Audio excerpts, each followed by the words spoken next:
Good luck कॅफेचा परवाना तात्पुरता निलंबित करण्यात आलेला आहे। या संदर्भात गुडलक कॅफेचे व्यवस्थापक आपल्याबरोबर आहेत आणि गुडलक कॅफेला सध्या टाळं लावण्यात आलेलं आहे। असा एक व्हिडिओ सोशल मीडियावरती व्हायरल होतोय। मात्र काही कारणास्तव बंद ठेवण्यात आलेला आहे। दुरुस्तीच्या कारणास्तव हॉटेल बंद ठेवण्यात आलेला आहे असा बोर्ड जो आहे तो हॉटेलच्या बाहेर पाहायला मिळतोय। व्यवस्थापक आपल्याबरोबर आहेत।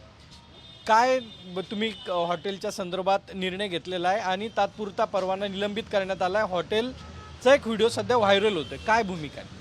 सर, व्हिडिओ जो व्हायरल होतो तो मी सुद्धा पाहिला आहे। घडलं असं आहे की FDA विभागाने आम्हाला काहीमध्ये चेंजेस करायला सांगितले आहे। ते चेंजेस आणि सोबत आमचं ही रिनोव्हेशनचं थोडं काम सुरू आहे, ते काम आम्ही करतोय। त्याच्यानंतर FDA विभागाने पुढची आम्हाला ज्या विषय चालू करण्याची हे होईल तेव्हा आम्ही सुरू करूया।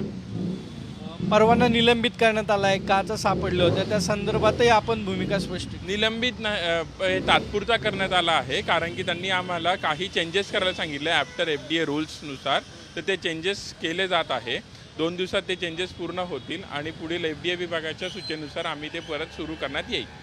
हॉटेल कधी सुरू होईल ते आता तुम्ही FDA विभागाला विचारू शकता तुम्ही। नक्की जेव्हा अन्न औषध प्रशासन सूचना देईल त्यानंतर हॉटेल सुरू होईल, तोपर्यंत हॉटेल बंद असणार आहे। आपण जर पाहिलं तर या ठिकाणी जे येणारे ग्राहक आहेत त्यांची अडचण झालेली आपल्याला पाहायला मिळते आणि पुण्यातील गुडलक कॅफे हे फेमस हॉटेल आहे।